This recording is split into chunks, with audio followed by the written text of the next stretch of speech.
You're good. We're back. Sorry about that.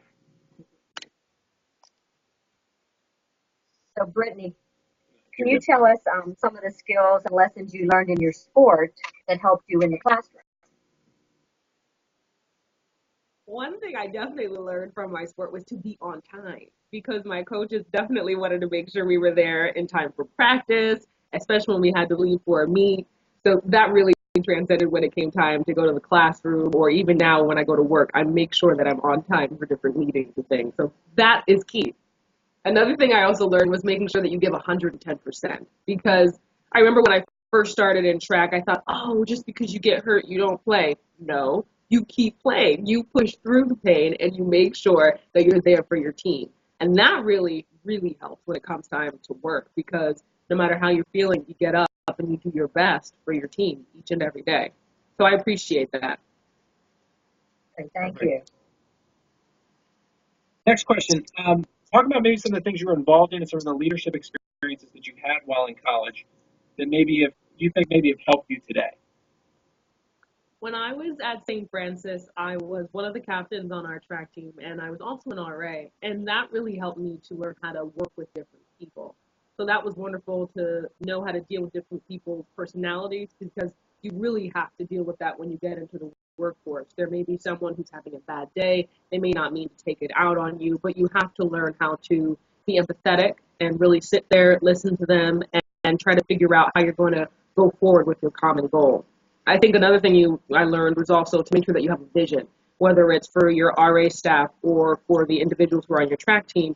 What's the goal this year? Are we trying to win a championship? Are you trying to do your best in this specific event? And then what can we do to make sure that we realistically get there?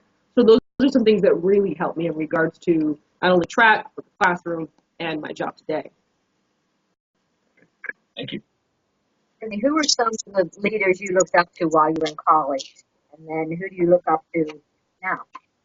When I was in track, my coaches, when I was in high school, I looked up to them. I loved them so much. Their names were Danielle and Janae, and they were these amazing track runners, and they pushed themselves so hard, pushed the entire team so hard. And then even when we went off to college, one ran at Rutgers, the other one ran at Bucknell. So it was so cool when we had our different track meets to be able to run beside them and everything. I absolutely loved it. And I think for me, when I became one of the captains on our track team, I really tried to make sure that I was strong like them, because they were really, really wonderful. In regards to professional life, someone who I really admire is Oprah, because of how she's able to be this wonderful storyteller. I like that she doesn't necessarily always tell you these horrible, gory things, but she tries to really get to the heart of the story so that you can understand why it's important to people and how it affects their lives. And it's not necessarily all this sensationalism or someone's opinion every day, all day, every day. So I really appreciate that. So professionally, I really admire Oprah.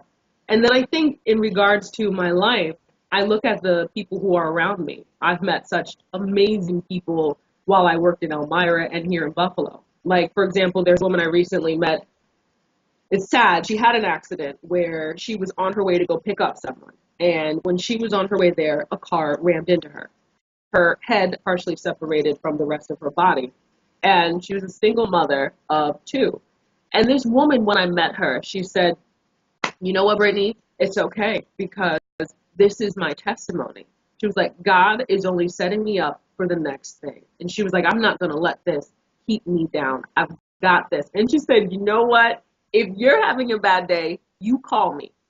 And I love her because she has all the reasons in the world to sit there and just be upset, but she refuses to let life let her down. And she's resilient.